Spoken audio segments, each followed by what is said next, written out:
Така препорачувам за сите кои сте мои колеги или оние кои работат со деца, оние кои сите што се заинтересирани за личен раст и развој, не само професионално, е добро да ја прочитат книгата и да видат еден поинаков аспект на оваа емоција.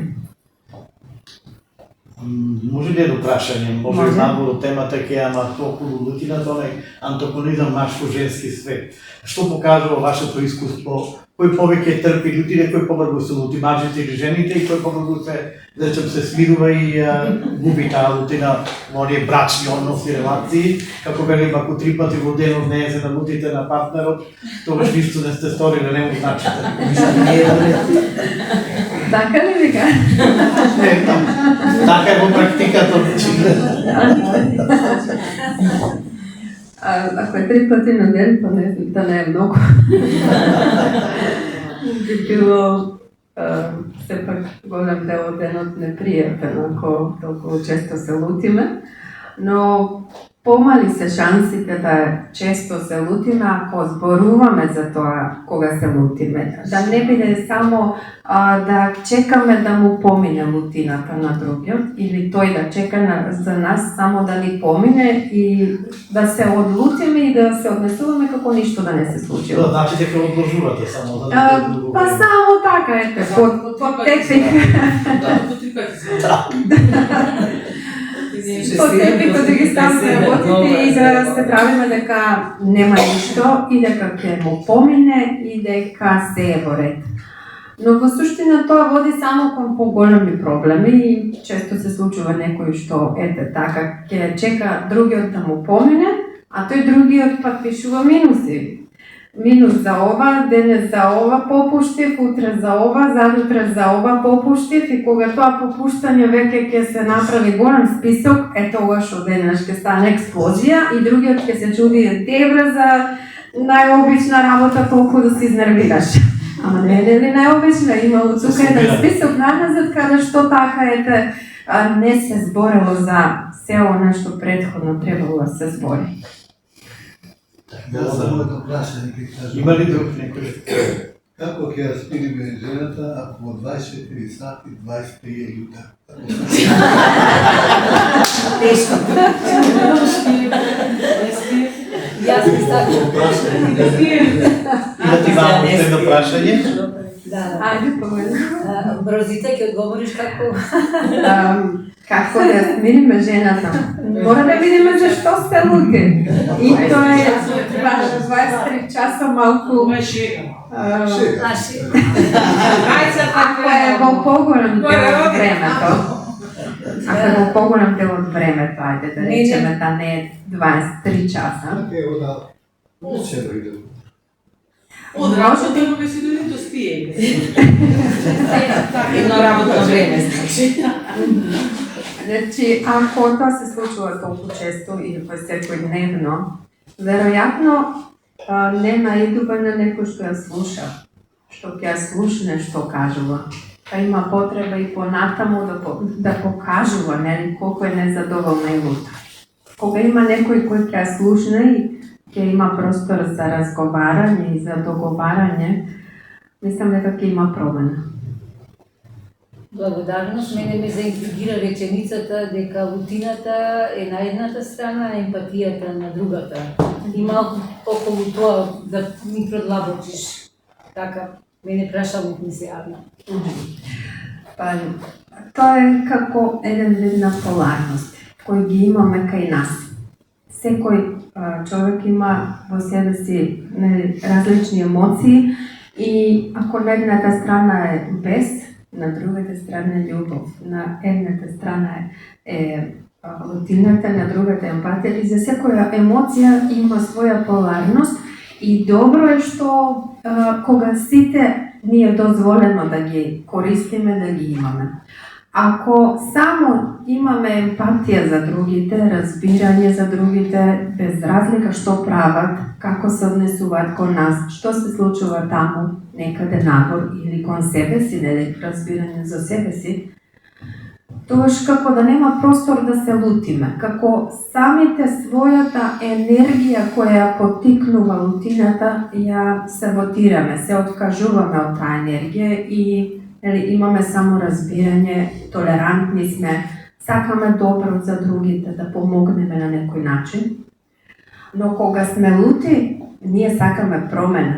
Не сакаме разбирање за другите, туку сакаме промена. И токму со лутината која ја покренува нашата енергија, токму тоа ни овозможува и да бараме некое конструктивно решение, да даваме предлози, да правиме нешто, да покажеме дека нешто не е во ред. Ова не ми се допаѓа. Нели кога некој се однесува лошо со мене, ако јас почнам да размислувам дека веројатно поменал лошо на работа, па може би се скарал со некој колега, па може би му се случило ова и да наоѓам само оправдувања за неговото однесување. И јас всушност дозволувам да се однесува лошо кон мене. И тоа не е здраво. Но ако јас покажам дека сум лута и дека има тука некоја граница, дека вака не може да се однесува со мене, веќе покажувам грижа за себе, се грижам, покажувам дека не може така, јас тоа не го прифаќам, не сакам така, го кажувам и го покажувам тоа со лутина. Давам информација таму надвор. Ако имам само разбирање за тој другиот, јас не се грижам за себе, само за другиот. Во случај колку да речеме, тој неколку пати истото го прави, така? Ајде еднушка може би ќе имаш разбирање. Али неколку пати истата ситуација да се случи, тогаш веќе мора да одреагираме. Тоа е тоа, така? Па, добро, па Зашто од прва да речеме, ако нешто се случи, некој направи некој гаф, ќе речиш окей, не му го дено, така? Ќе му простиме и ќе имаме тоа е разбирање. индивидуално, некој не простува ни од првиот пат. Така. Но нели е личен избор дали ќе истолерираме нешто, дали може би само ќе кажеме окей, те разбирам, ама и да кажам. Ова не ми се допадна, ама разбирам заради тоа и тоа. Да има во предвид дека прави нешто што не повредува. Кога има само премолчување како ништо да не се случило, тогаш веројатно мислам има шанса другиот да мисли дека е тоа во ред така се однесува кон нас. Благодарам. Добре си на тема, јас новинар, еднаш новинар и секогаш новинар, љубопитен, би сакал да прашам, добре днес во ова, во смисла на тоа, обично во животот ние сите имаме периоди кога секогаш ако со некого не е тоа кавга или се налутиме, секогаш ќе бараме вината најчесто во себе, значи јас погрешив, па затоа се случи ова. Но доаѓаме до еден период во животот кога велиме не можам јас секогаш да грешам, значи мора да има и некој друг и онаа ситуација во која велиме ако се налути, народски речено, ќе му помине и сам ќе ми се врати. Ако е вистински пријател, ако е вистински другар и ако сака да разговара. Дали е до тоа тука суштината во разговорот, која што вие споменавте и отворено кажување на проблемите, да се намине рутината. Тука веќе зборуваме за тип на карактер, за научено однесување и многу луѓе многу луѓе има едноставно така се научени кога има некаков проблем, некој конфликт, некое незадоволство се случило, тогаш да ја бараат вината во себе и да се преиспитуваат себе си каде погрешиле, како можело поинаку, што требало или не требало да кажат. А многу луѓе го прават токму спротивното. Бараат вина во другиот. А не во себе. Дека да не направеше тој така, јас немаше вака да реагирам. Да не беше тој таков, јас немаше вака. Затоа што он е таков, јас затоа вака. Нели? Тој другиот е крив затоа што вака дојде до ова. И тоа е тип на карактер, веќе тоа е некоја подлабока психологија. Значи, на што сме научиле ние? На што сме научиле ние што е за нас нормално? Дали да се преиспитуваме или да ја префрламе одговорноста таму некаде? Во прашање е токму тоа, одговорноста, личната одговорност за себе и за тоа што ми се случува. Во однос на комуникацијата со другиот, секогаш одговорноста е 50-50. Секој е одговорен за својот дел, освен кога има насилство. Значи, ако имаме насилник кој физички повредува, тогаш е одговорноста кај него, бидејќи тој лично избира да повредува некого. Но кога нема насилство, кога има комуникација каква и да е, тогаш одговорноста е 50-50. Јас можам да прекјутам нешто, да премолчам, другиот може да кажува дека се лути за нешто, јас да се преиспитувам, но тоа е мојот личен избор. Јас избирам така да се поставам, да се преиспитувам себе си, да нема разговор овде. Току тој обвинува и јас се обвинувам себе. Или обратно. Тој се обвинува себе, мене ме обвинува, јас го обвинувам, каква и да е комуникацијата, но личен избор е. Одговорноста е 50-50, а личен избор е како ние ќе се поставиме во таква ситуација. И дали воопшто ќе прифатиме и или одговорност или одговорот од другиот. Па да, личен избор е како ќе се однесуваме, а лична одговорност е за себе дали ќе се погрижиме за себе или не. Така. Повели? Рутината како орудие за извршување власт над другиот. Да, реков дека може да се користи за манипулација. Може да биде баш во таа форма, јас ке се налутам, а ти сега погоди зашто сум ти лута. Ке се налутам и ке чекам на страна, дека нели, тебе ти текне или ќе се трудиш, тоа нели, треба да значи да ти се трудиш, да правиш нешто, да погаѓаш што треба да направиш за да мене ми помине лутината.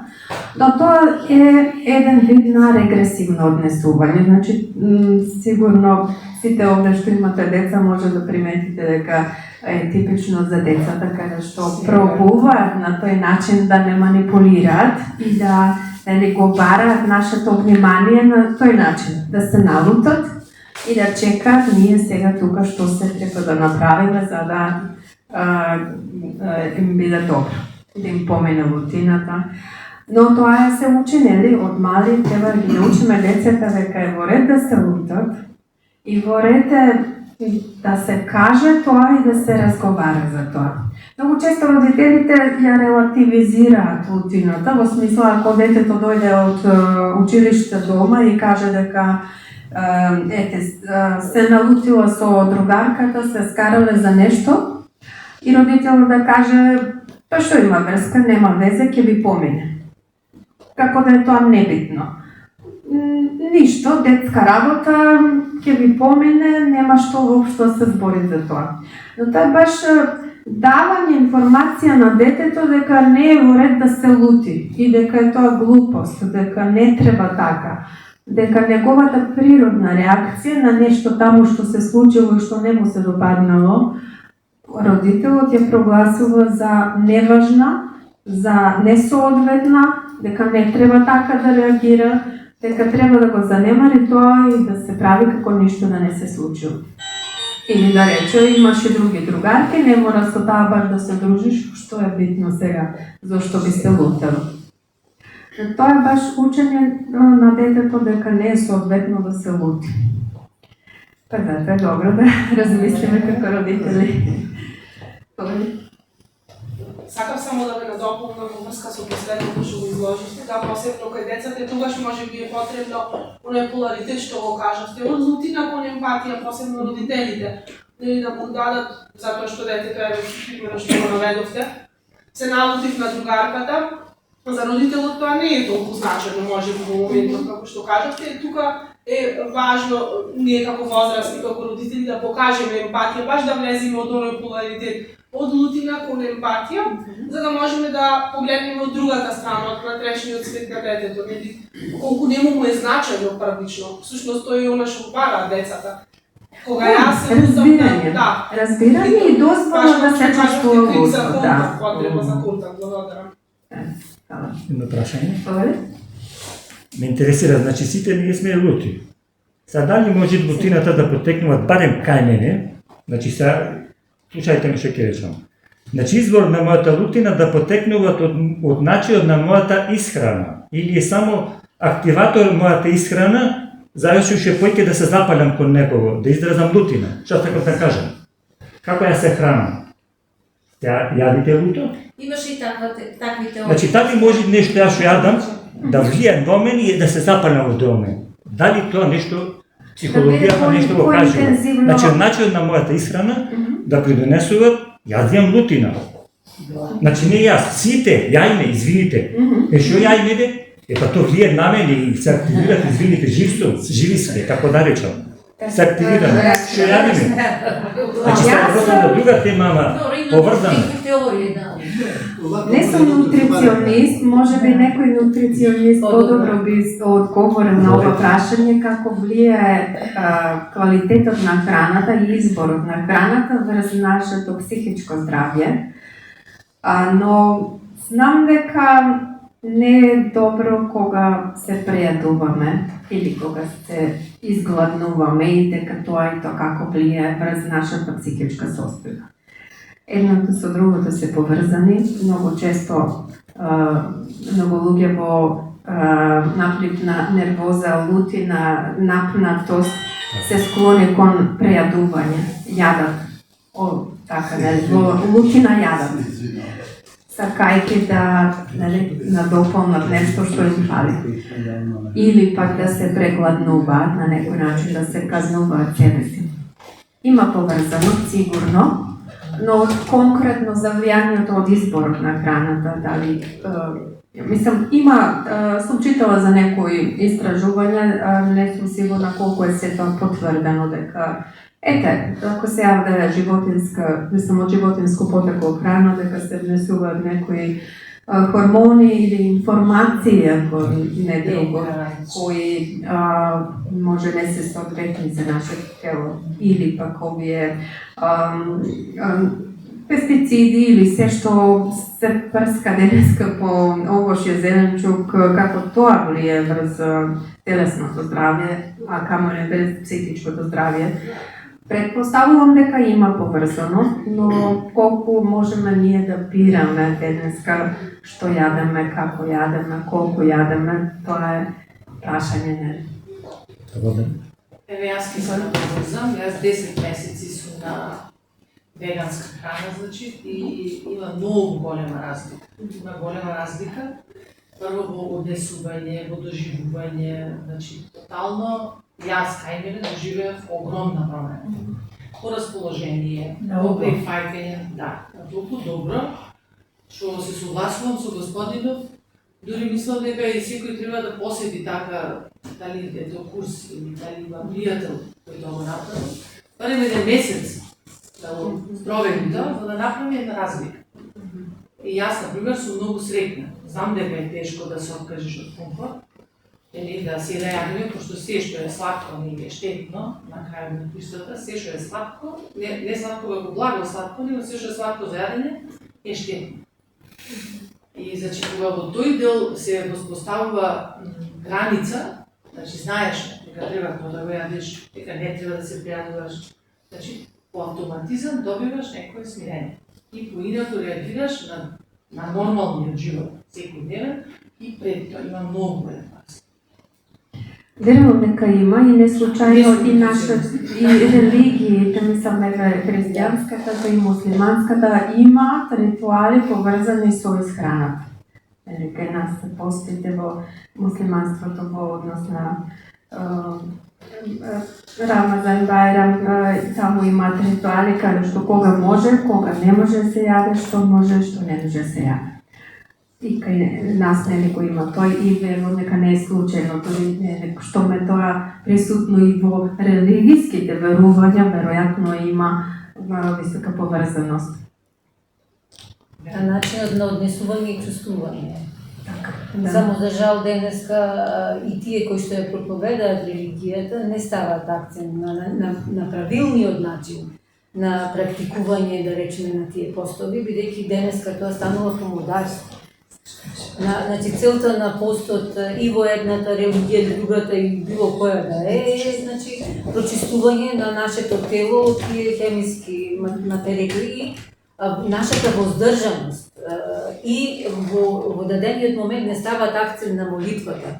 која што исто така не е забава за старици, него си има своја причина, зашто да речеме некој би ја искажал неизде, за да добие таа сила внатрешна, која што ќе прекине нашата тенденција за претерување, тоест искусување на нешто кое што ни се пласира и кое што очите или сите тие сетила го гледаат. Така да, може би треба да речеме науката да се поврзе и со проповедачите, религијата и да даде, да речеме, еден поширок осврт на темата, да речеме. Секоја една гранка до негде ја допира вистината. Благодарност. И само уште една информација, може?